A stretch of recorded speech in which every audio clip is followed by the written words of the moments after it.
Hey guys, it's Core Ross and welcome to Busting Rainbow Six Siege. Today we're continuing to bust the Steel Wave season. This time we're looking at myths for Melusi and also the proximity alarm. So first up, Melusi is a brand new defender for the Steel Wave season. She is able to slow people down using 3 of her gadgets and they're really quite simple to use. They're annoying, but also, I would say, quite powerful. And Melusi's codename during development was Slowpoke, which makes sense for her gadget, although I think we would have interpreted it as her being a very slow defender when she's actually 3-speed. And then we've also got the proximity alarm, we'll be testing that as well, which is the new secondary gadget for quite a lot of the defenders. So let's get right into the myth busting. What gadget in Rainbow Six Siege actually slows you down the most? And we're talking about slow in effect, we're not going to be talking about range or different mechanics and stuff. We're just going to be looking at the basic slowdown effects from different gadgets because it is interesting to see what one actually works the best overall. So up first we actually have Banshee versus Banshee. The reason for this is placement is very important with this gadget because you get slower the closer you are to it.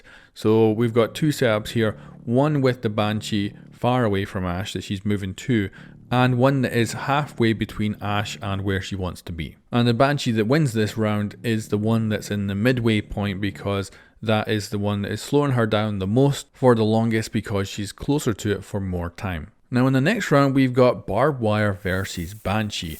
And the Barbed Wire actually loses to Banshee here. Now of course, like I've already shown, the Banshee placement is going to be important. And for this example, Ash could come across and melee that gadget and then continue moving. So there is of course differences between the two when it comes to placement and how they can both be countered. But this is a really good example of just how good the Banshee is at slowing people down, and because it covers such a large radius, it's pretty damn good. Even though at the extremities it is slowing people down less, it is still a really good gadget. And then in the final round we have one of the best operators in the game, and that is Clash. Sometimes she's so good that she actually gets removed from the game. Now the impressive part to me here is that Ash is slowed down way more than Banshee.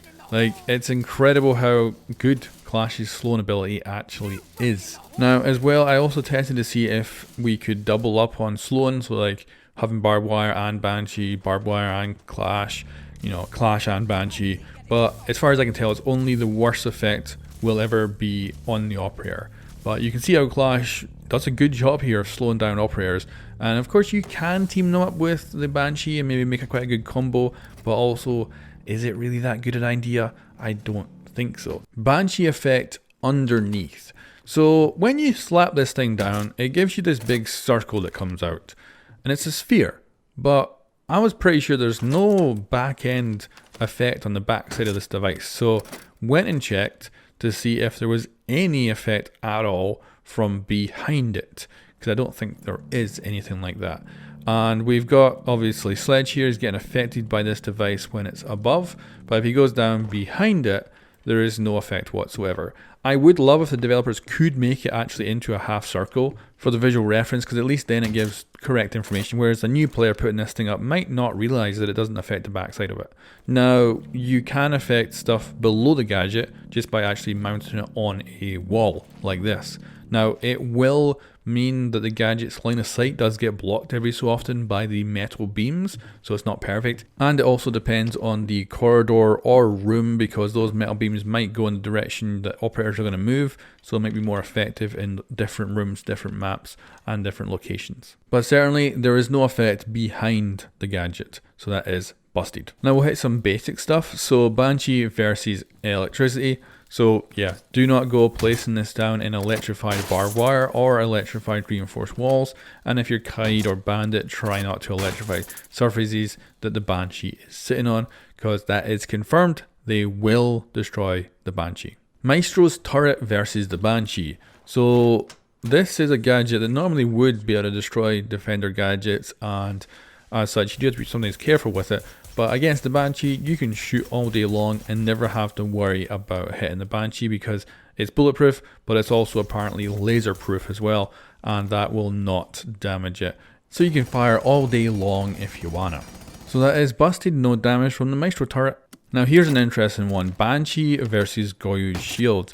Now this is two operators that will definitely get matched up together, and as such you really want to be smart with your placements of the Banshee, because if they're too close to GOYO's shield they will be destroyed, and you don't want that happening because you want the fire to destroy the slowed attacker. And of course if your Banshee gets blown up in the same explosion, then that means the attacker might well get away. And that physical damage range of GOYO's shield is actually quite large, so make sure you do put it like at least 2 meters away from the shield to be in a safe position.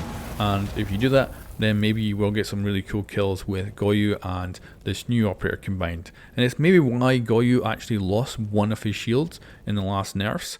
But anyway, that is confirmed. GOYO's shield will destroy the Banshee if it's too close. Melusi versus IQ. So can IQ detect Melusi's Banshee with her gadget? Well, the answer is yes, and that is confirmed. IQ can detect the proximity alarm. So of course with the new season, everyone's going to be trying out these new alarms. They're going to have them everywhere, and one of the best counters is IQ, because at least you can detect where they are to either avoid them or take them out without setting them off.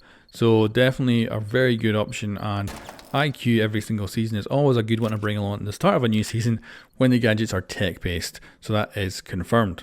Thatcher's EMP can disable Melusi's Banshees. So this is pretty much a normality now, where Thatcher most of the time these days will disable and not destroy gadgets. And it's the same with these brand new Banshees. They will get disabled, and actually for quite a long time, easily enough to mitigate their slowing ability.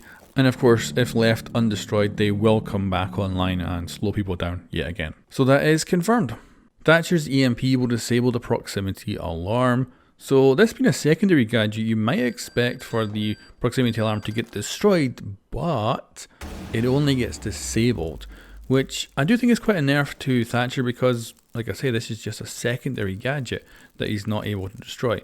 But it also makes sense because it is very easy for him to just throw an EMP out there. Certainly disables it long enough that he can use it to like get through or get his team through without getting detected, but it's confirmed it only disables it.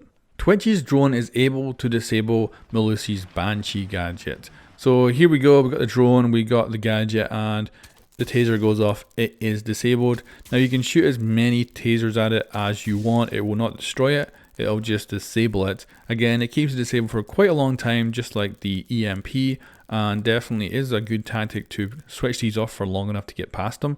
And it's confirmed it does disable them, but it does not destroy them. Twitch's drone destroys the proximity alarm. So with the previous test and with the EMP tests, you might expect for Twitch's drone to actually disable and not destroy the proximity alarm, but it's not the case. The Twitch drone will actually destroy the proximity alarms, which is very good for her.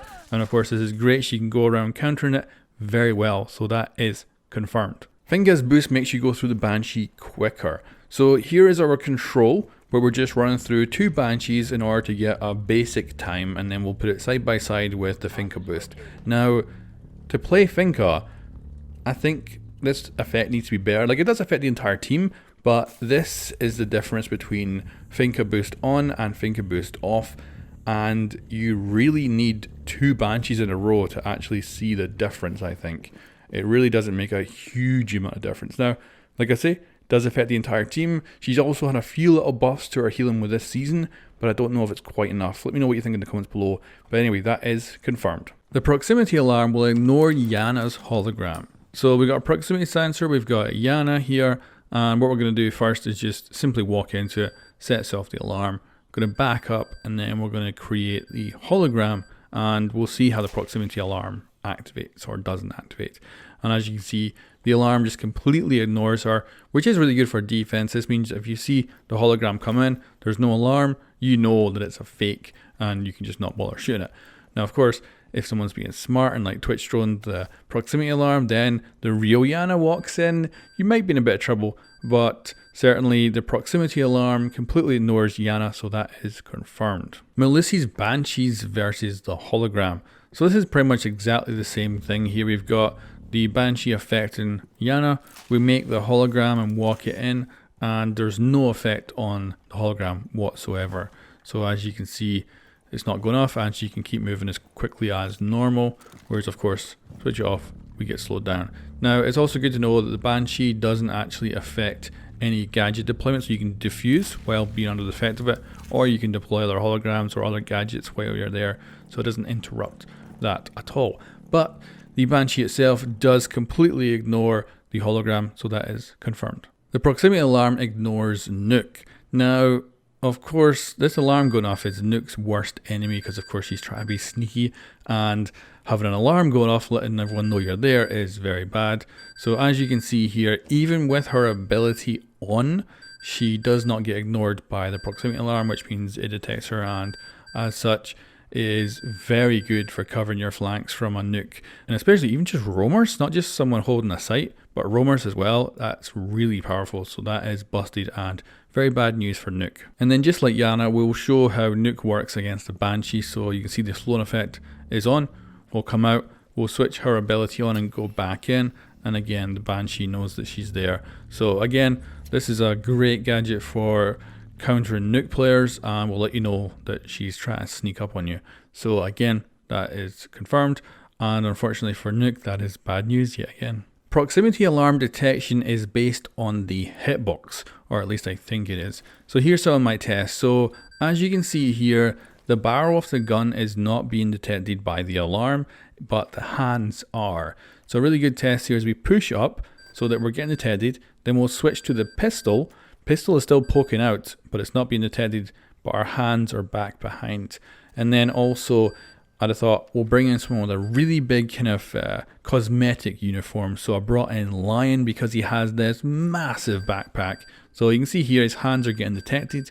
Then what we're going to do is spin him around, and you'll see that his backpack is not being picked up by the proximity sensor. So like I say, I believe it's hitbox only. Now it could be full uniform, full headgear, but I don't think so. I think it is hitbox. So I'm going to say confirmed, but let me know if anyone else comes to different conclusions. Proximity sensor versus glass. So of course we can see through the glass, but it doesn't actually seem like the proximity sensor can. As you can see, it's not going off. Now it is possible that the frame's getting in the way, but we can't directly actually connect this to the glass. It just smashes it. But I think it does block it. I'll have to test this maybe a bit more, but for me, I am pretty sure at this moment in time that this is confirmed, but we'll see. Kali versus the Banshee. So of course we've got this big ass sniper rifle, and we've also got the gadget attached to it as well. So the actual sniper rounds don't do nothing against the Banshee. Now, if it's on a soft wall, you could shoot the soft wall out and that way it would get destroyed. But the other way is just to shoot it with the lance. So this will go over, it'll blow up and take out the gadget pretty well, and it's pretty damn effective. So certainly Kali's lance is a great way to deal with it, but like I say, the sniper rifle itself can't actually deal with it.